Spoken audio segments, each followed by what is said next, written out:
I'm Julia Bird. I'm the vice chair here at the Center for Latin American and Caribbean Studies. Welcome, everyone.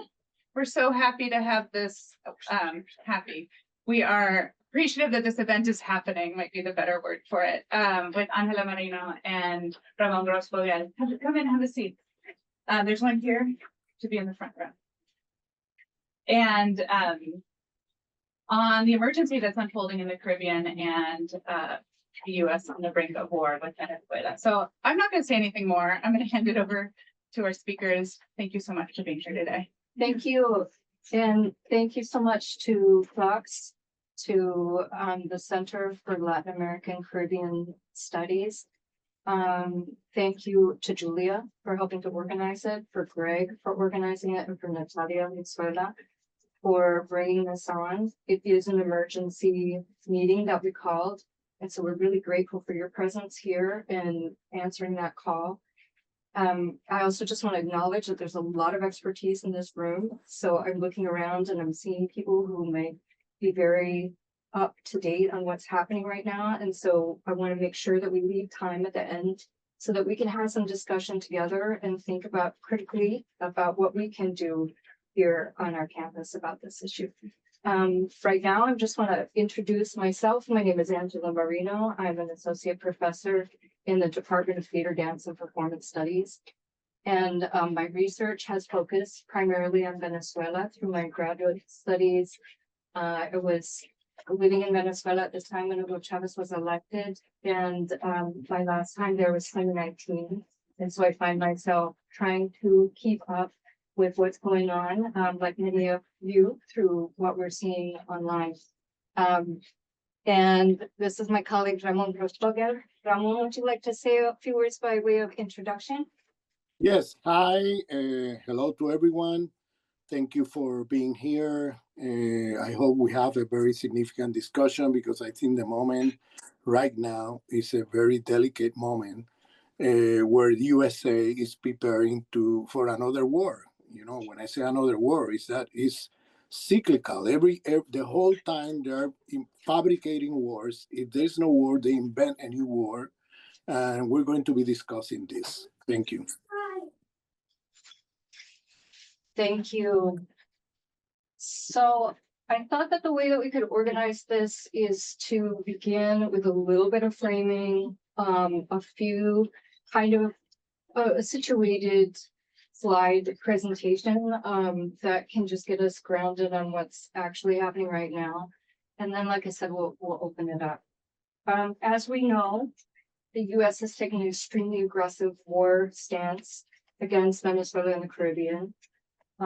We are drawing much of the analysis that we're making here from first-hand accounts, from archival historical analysis, from interpretive analysis, and like I said, through what we're able to glean from news accounts.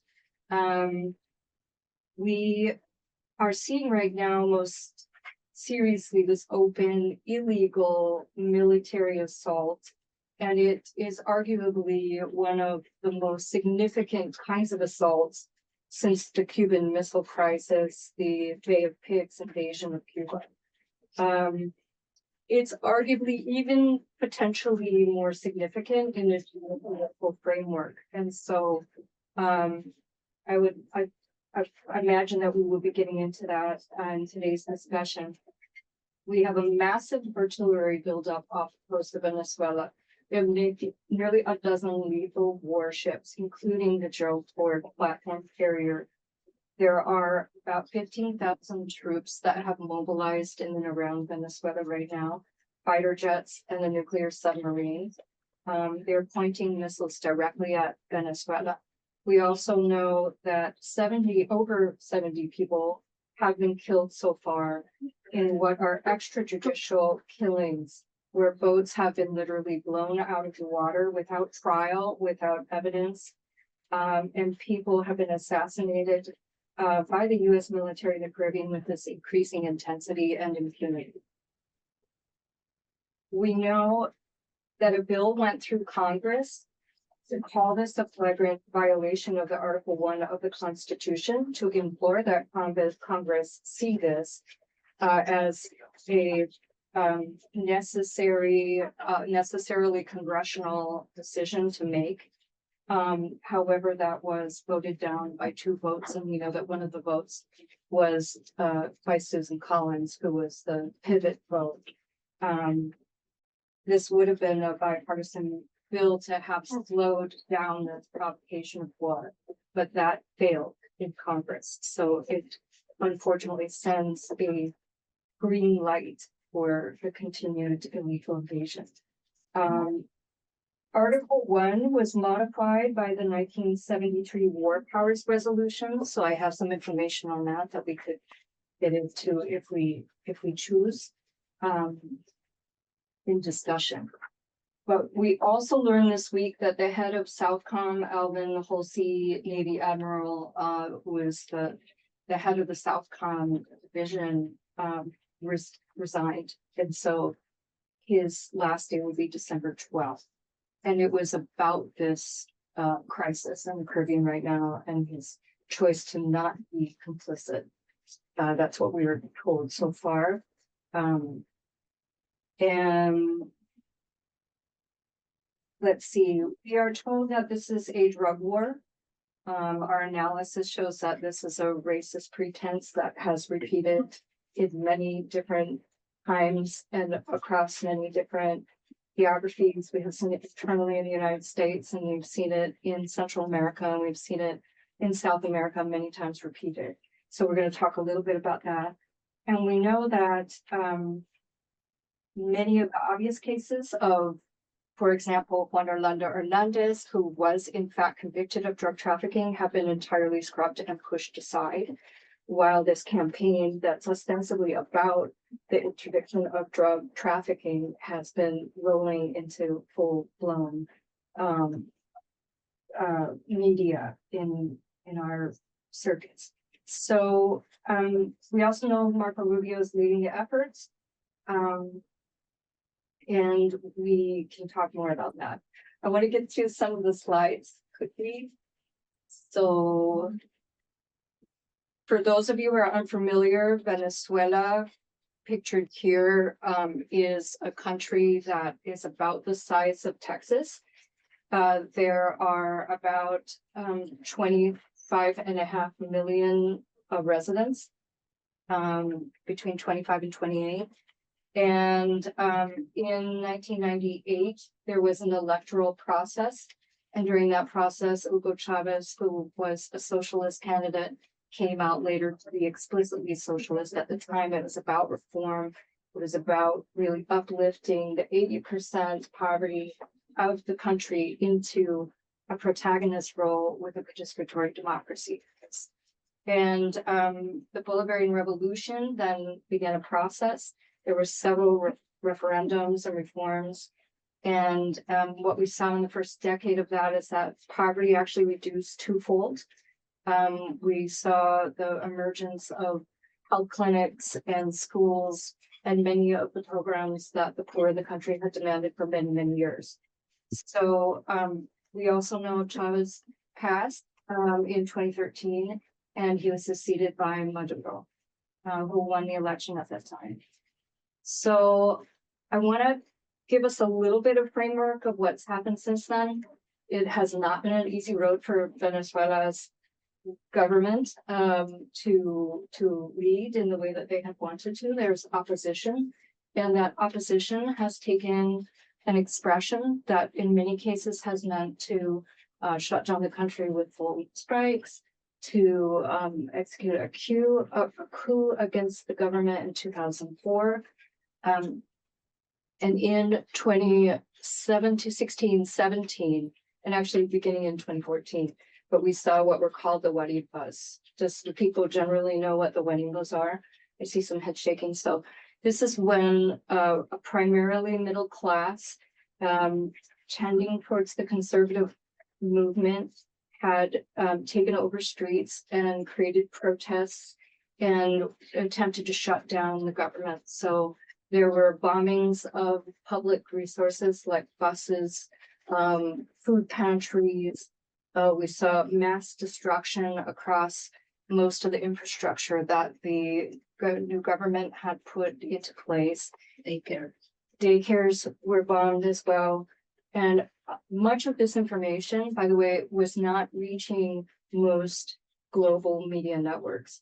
What we were seeing on the outside of that were people clad in, kind of Molotov cocktail tosses against tanks. And a lot of that in analysis, and I have more on that to show if people are interested, testimony of people who are actually there and witnessing things, who can discuss the ways that this actually was shut down of a democratic process that they were trying to protect. So it was an analogy to the January 6th uprising. So this is an image that shows some of that, where you can see people huddled who are trying to do business in the Altamira district, which is a middle-class district on the east side of the city. That's where most of the Guarimba or the protest blockages were taking place. There's been some news about how these protests were not driven by the foreign discontent, as the staging would have us believe, from most of the media that we saw. Instead, that it was a protest of so-called privilege, of people who felt that they had been pushed out of a role that they were entitled to have in government, and they were upset about not having access to the same roles of privilege that they had been accustomed to. And they were invited to speak many times with the government, and they did just engage entirely from any dialogue with the government. Part of the reforms were the constituent assemblies. These are reforms that brought a 545 person assembly to counteract the Senate, which was blocking many of the reforms. And so movement and social leaders were invited to join a group of people that, if by majority and by consensus with the president, could bypass the Congress. So it was a move that resituated the democratic process outside of the liberal model and allowed many of the social reforms to move from the ground up. And so there was a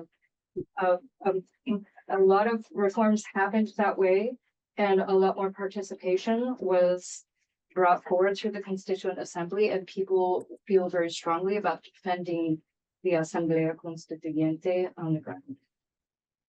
And I'm going to show just a couple of the slides here of the social programs that have happened in Venezuela, and I mainly do this because many people don't see this side of Venezuela given our mainstream media. We don't see the fact that the people of Venezuela were on the streets almost every weekend for years, that were entirely invisibilized by our mainstream media. There were millions of people who have come out on the streets and organized in defense of their revolutionary process. And one of the principal aims of that is to reinforce sovereignty. So we'll be talking more about that. What kinds of threats to sovereignty does this current action actually hold for not only Venezuela, but for other countries of the region? These are some of the rallies. If it's okay with you, Ramon, I could show a very brief clip of Machado speaking, Yes. or do you think, Yeah. would that be helpful? Of course. I will see if this works here to show this, but before I do that, let me very quickly say that regionally, what we're also looking at is competition over resources. So as people know, that oil is a major, 18% of the world's oil is in Venezuela. And off the coast of Guyana, you have a kind of overspill, and Exxon has claimed the land on the ocean front. Exxon. Yes, for exploitation of this oil spill-off reserve in Guyana. It's contested territory that in historical documents had originally been a part of Venezuela. And so it is a so-called concession to the international pressure to not more fully re-articulate that claim and try to win back what many Venezuelans feel is in their entitled territory. So Exxon claims Guyana, this coast, and Chevron just had their license renewed for oil sales with Venezuela in July. So much of what we're seeing now is also a contestation between oil companies. And so we can also bring that into some discussion, but if we start to think about what ways are corporations warring each other, and where does the US military line up with that corporate battle? So how many people have heard of Maria Corina Machado? Just about everybody in the room. It's interesting in the United States that so many people know about this figure or a figure like Juan Guaido, when in Venezuela, they are actually not as popular at all. So Maria had the election results for Machado were in the low tens of percent. 3% right now. How much is it? 3%. 3% right now. So to give you an idea of how unpopular a figure like Maria Corina Machado is in the country right now. It's reject. People yeah. hate her in Venezuela. Okay, yes. So let's see if we can see this video. Like it might not give me any interactivity. So let's see if we can.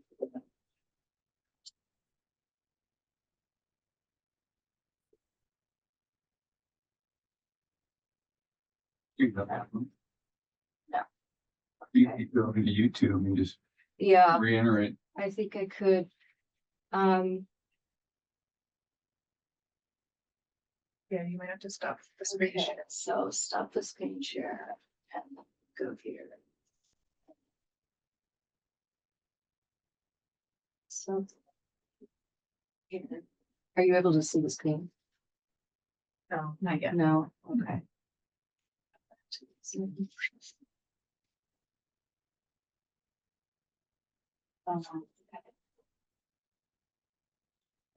Yeah.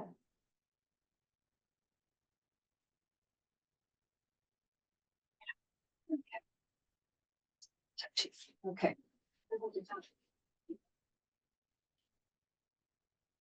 Infinite potential. And we're going to open markets. We're going to kick off the government from the oil sector. We are going to privatize all our industry. Venezuela has huge resources: oil, gas, minerals, land, technology. And as you said before, we have a strategic location, hours from the United States. So we're going to do this right. We know what we have to do. And American companies are in, super strategic position to invest. This country, Venezuela, is going to be the brightest opportunity for investment of American companies, of good people that are going to make a lot of money. The so-called Nobel Peace Prize for 2025 was given to a far-right U.S. government-funded operative in Venezuela named Maria Corina Machado. So I do have a couple more minutes of Ben Norton's analysis that may be interesting for us to see, and we could come back to that later. But I did want to show you that clip of Machado, just so you can see that she is openly about what the commercial exchange with the United States is. I don't know, did you notice who was with her? It was Trump Jr. And so the conversations between Machado and Trump have been going on for many, many years. And it has been part of a long-time strategic plan that they have put this assault in place. They have planned for what they would do to force the Maduro government to so-called negotiate. So we're looking at a gunboat diplomacy, but we have a little stickler with the word diplomacy in the sense that there's not a lot of diplomatic actual work that's being done here at all. It's about the sword in the neck. So I'm gonna, let's see, I want to. She has been working with the So we have plenty more from that we could show. Bring this back here.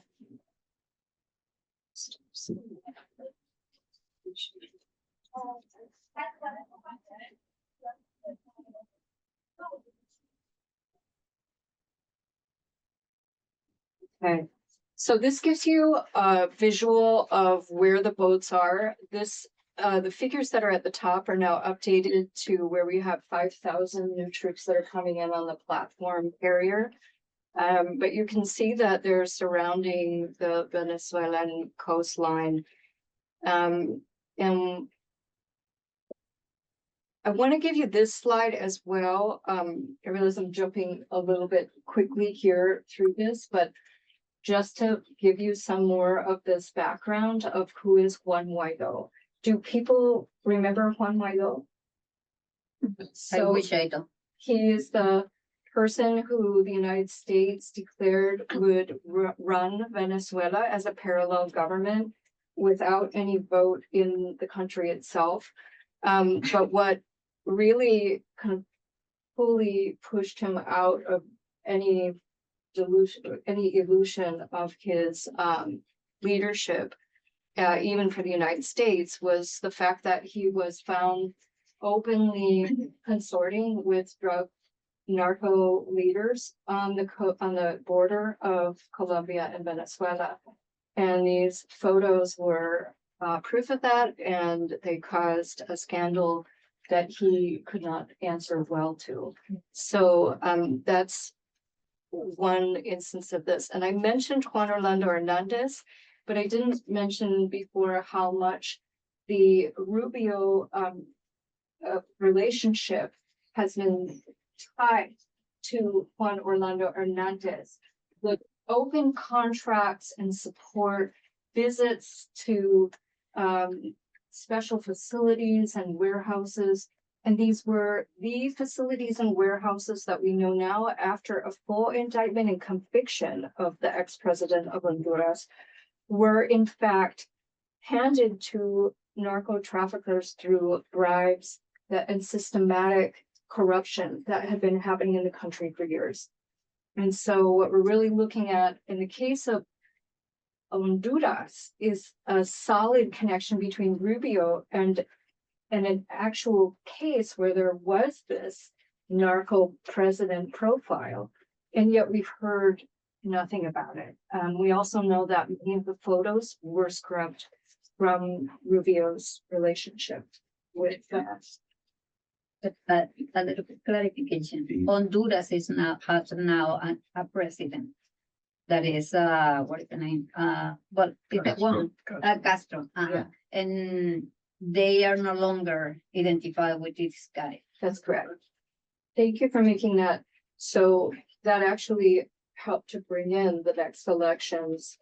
And those elections are with a very different administration who takes a very different stance. That's Xiomara Castro.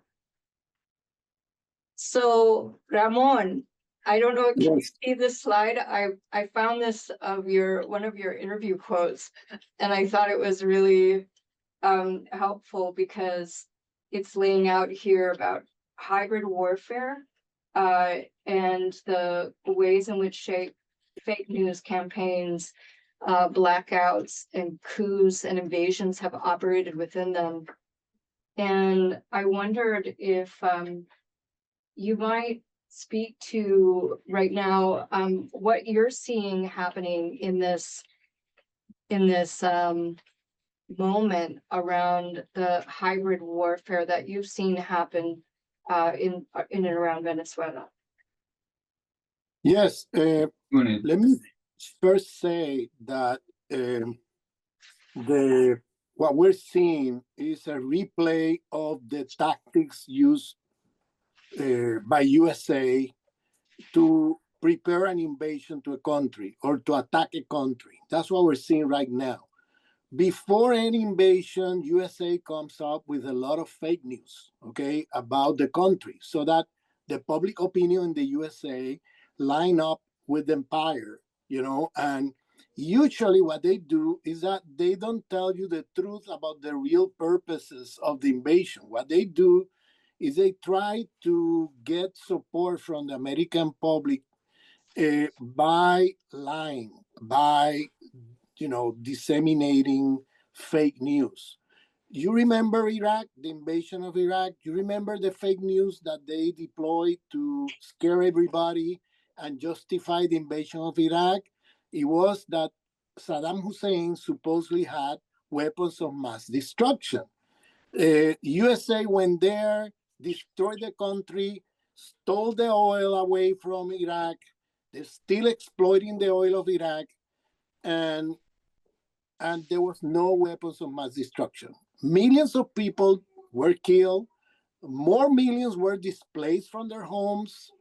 I don't know how many millions were people who ended up, without the capacity to walk or to talk or to anything. But their lives were destroyed by all this bombing, all these killings. It was all about oil, but they won't tell you that. They will come out with fake news, and the fake news was Saddam Hussein has weapons of mass destruction. He's preparing a nuclear war, a nuclear bomb, and that kind of thing. And if you remember, Netanyahu was at the forefront of those fake news. He was actively saying to U.S. Congress that unless we invade Iraq, we will have a problem because Saddam Hussein is building weapons of mass destruction, in particular, a program of nuclear bombs. Well, we are, I don't know how many years after the invasion of Iraq. I mean, 22 years. They never found anything because the war was not about that. That was the fake news so that people internationally and domestically will go along with the war. And it was all about oil. They wanted to take over the oil fields of Iraq. That was it. And now, I mean, I don't want to go into the history, but we could go war after war, and you're going to see the same patterns. It's like a replay of the same story. They always come out with some fake news, and this is always to get the American public on the side of the invasion. And now they're doing the same thing with Venezuela. They're inventing that Venezuela is, the president of Venezuela is the leader of a cartel, a mafia cartel of drug trafficking. And that's another fake news. I mean, in the reports of the Drug Enforcement Administration, the DEA of the USA, Venezuela doesn't show up at all in the reports about where the drug is produced, where it's coming from. All these drugs, cocaine, etc., is crossing the borders of USA.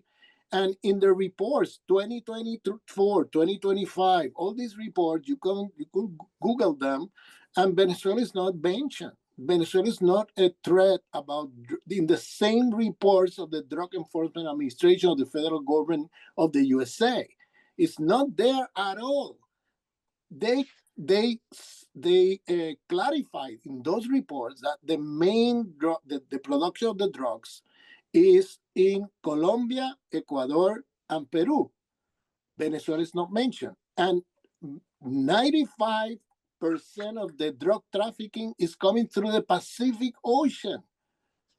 As you know, Venezuela is in the shores of the Caribbean, the other side.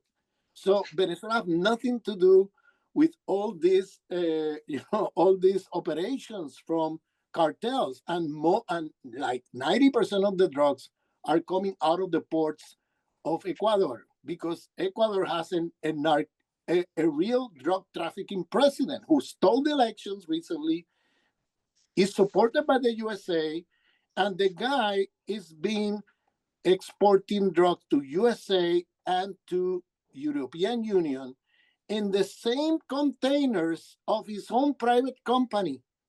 He exports from Ecuador in his company fruits, especially banana, but fruits and agrarian products.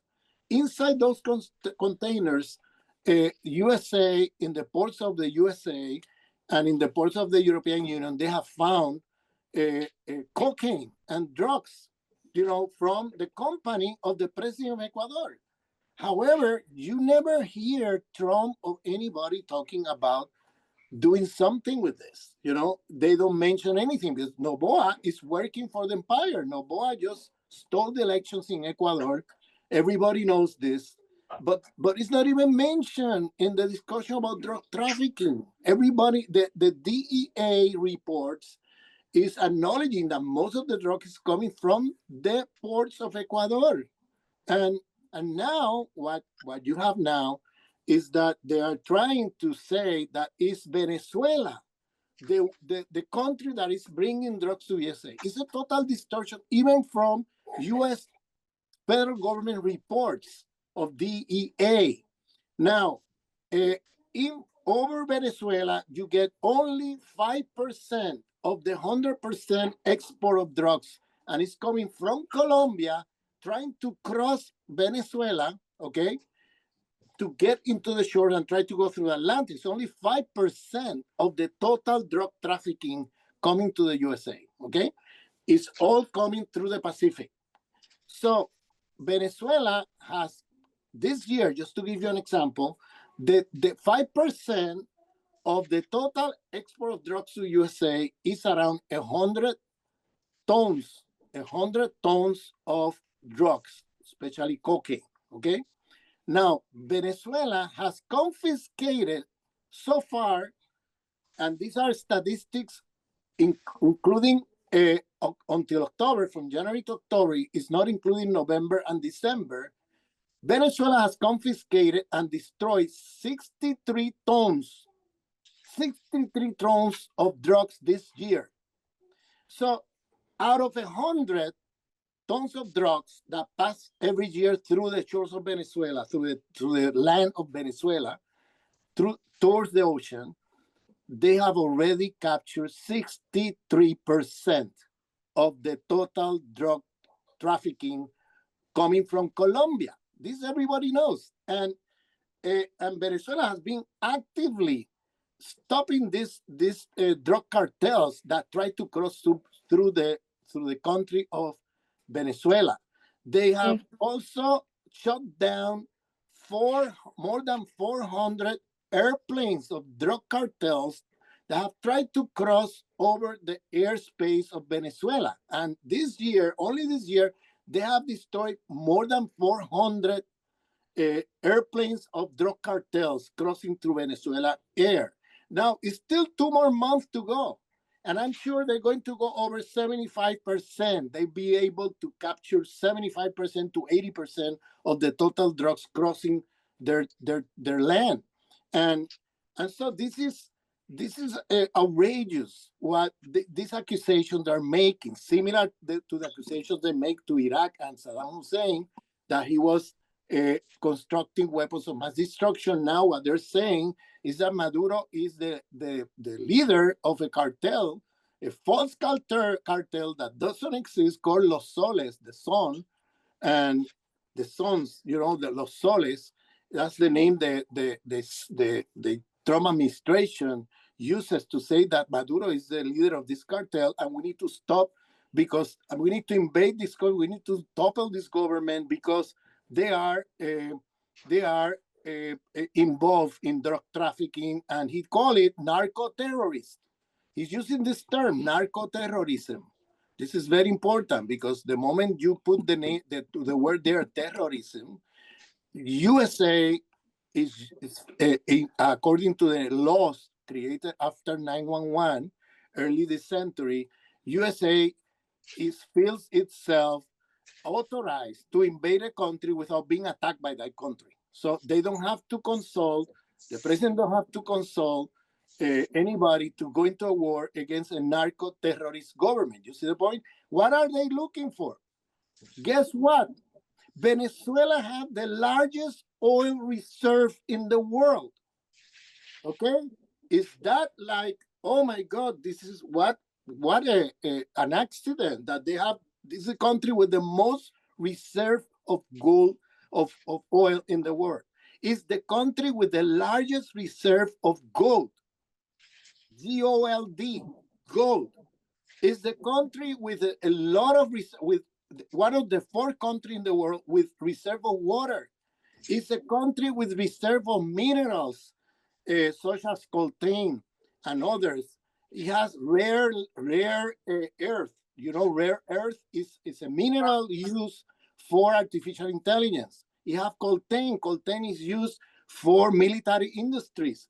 I mean, it's a rich country. What an accident that suddenly the Trump administration is saying that, you know, there is a narco state there and they need to topple this government.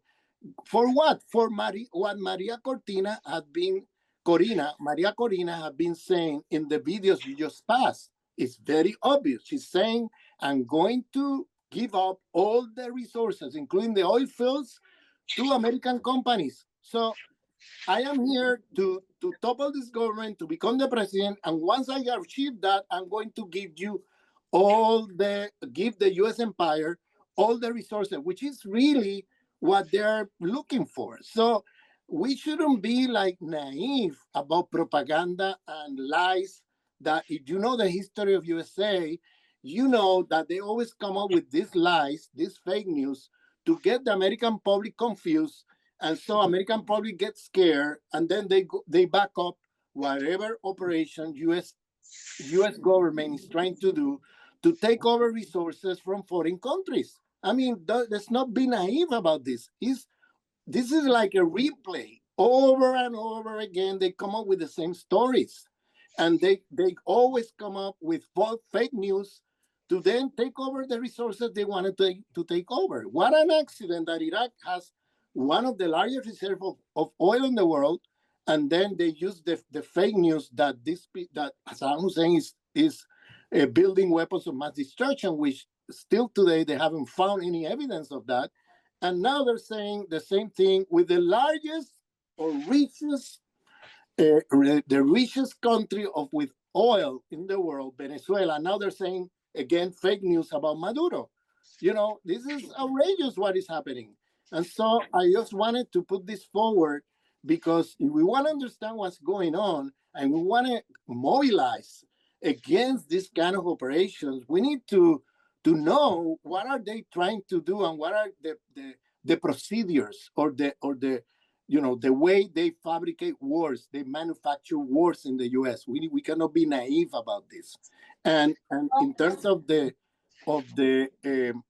situation right now, Venezuela has been open to negotiate with the USA and to be able, you know, as you mentioned there, you know, the Chevron company has already agreements with, and they're, you know, they enter the market and all of that. The difference is that Venezuela has sovereignty over and self-determination over the oil fields, and they have self-determination over the royalties.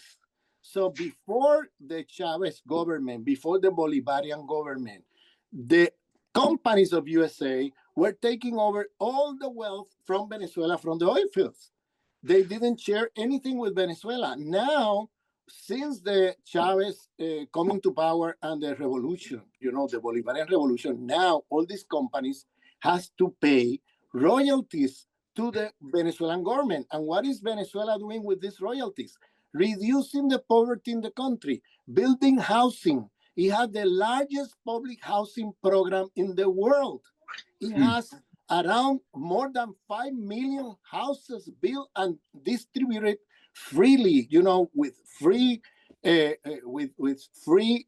no cost, at no cost to families in poor families in Venezuela. It has it invests in the education, invests in many areas of social welfare for the people. That's why they keep winning elections, because they are committed with the people in the country, especially poor people.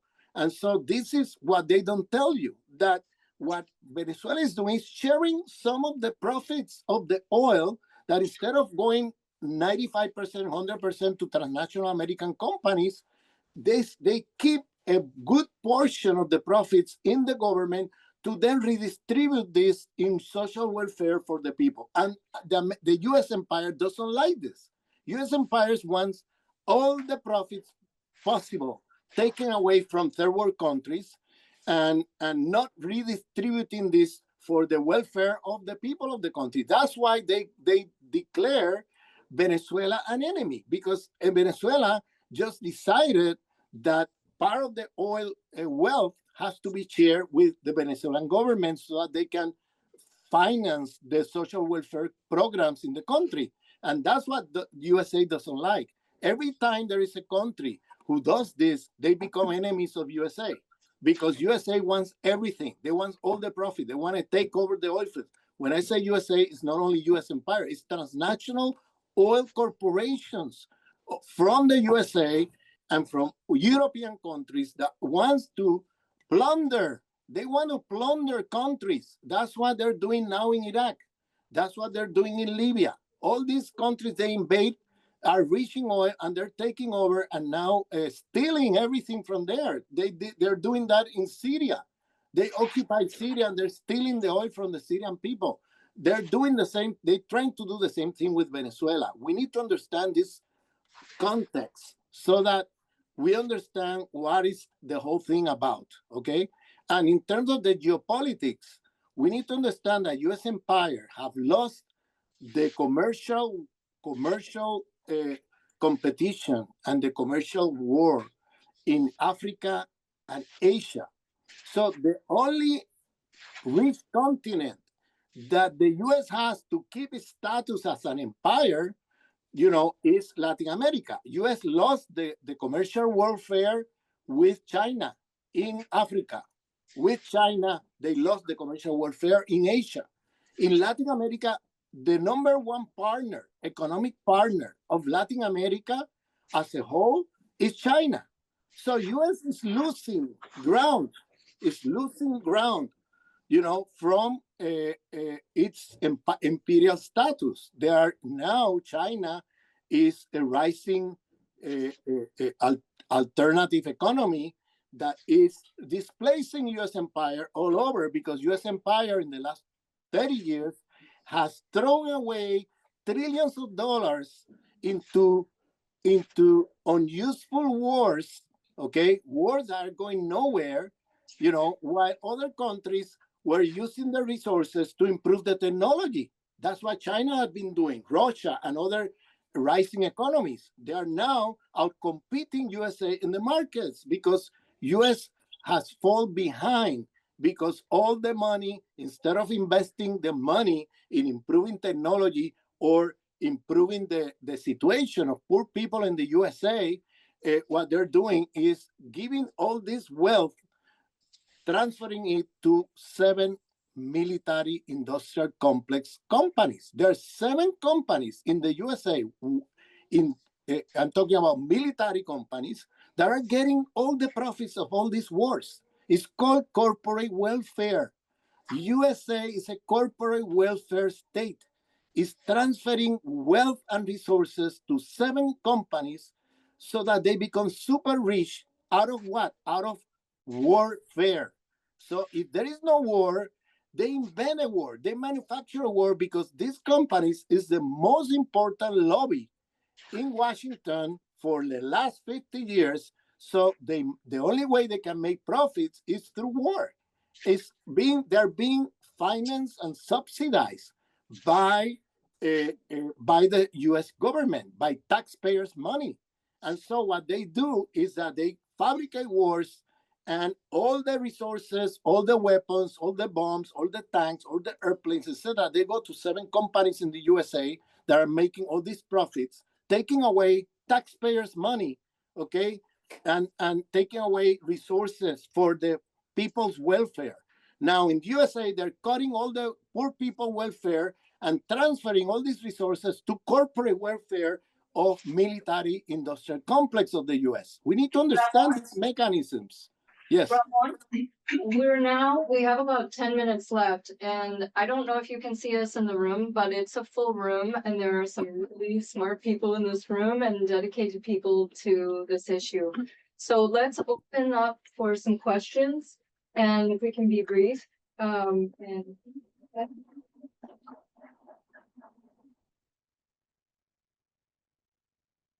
floor is open.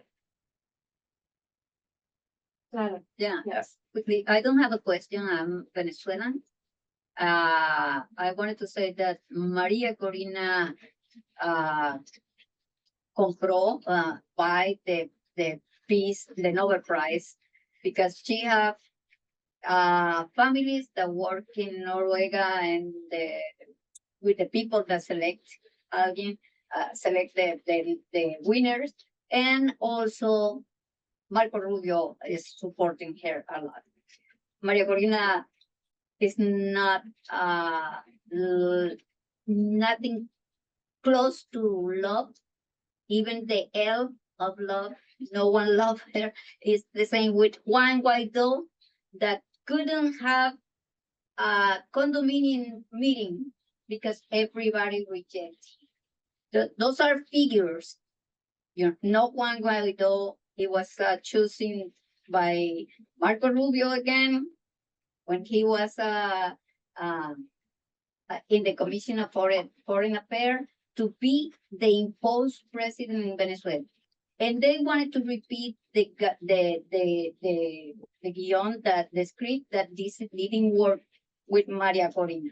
Well, she wanted to be president of Venezuela. She won't be. And Venezuela is in this moment defending their sovereignty. And I can show, or you can show wherever you go and find right now, the 12, yesterday, celebration of Venezuela. People in Venezuela are working, are celebrating, are dancing. You know, normal is normal in Venezuela, but at the same time, Venezuela is prepared. Is prepared. And Venezuela is not alone. I love the support of all the United States people that is not in the government, people that have brain and can think and stop believing that the liars of the media. We are now having partnered with Colombia. President Petro is outspoken about this tragedy, and he himself have been designated by United States as a drug terrorist too. You know, just because he speak up. Lula has to speak up against this one. And other countries, except of course, Argentina, Ecuador, Peru, you know, and Paraguay, that owns all of Venezuela, more than $300 million that Venezuela give them when they were in disgrace. So we're in the last 5 minutes of our time, and I wonder if we might turn to another person next to you. Yeah. And think about 1 or 2 things that we could do in our university community that can share knowledge, advance the analysis, ask questions, or bring to action. And at that point, I'm going to ask you if you can share back with myself, with Ramon, and maybe Clara, if you want to join me in that. But we can try to collect some of these ideas and bring some real action to the meeting. I want to bring you to a slide as well, so that for people who may not be able to engage in that process, you can click into some links and you would be able to see how you can find out more. So let's see. I had some slides here about Berkeley's investments in war as well. So this is a site called Venezuela Analysis that has English language news that tends to show more of what the viewpoint of the government and what's going on inside Venezuela has been. And this is the Hands Off Venezuela Linktree network. So you can QR code to that and receive information. And the link, when it's live on that page, you'll be able to scroll through many categories that take you to toolkits and talking sheets and facts and action plans. So should we take a moment and talk to somebody next to you and see if an idea emerges? And I also brought some flyer which also had that QR code on it. Excellent. Oh, thank you, Roger. Yeah, Yes, The back table. yeah, thank you. like next week, it's a week of action, right? So I encourage you to do that on your way out, and thank you very much for coming and for attending this. It may be a series that we will need to continue and take up with more seriousness each of the topics in depth. So hopefully if we're invited back, we'd be able to do that in person. Thank you again, Julia and others.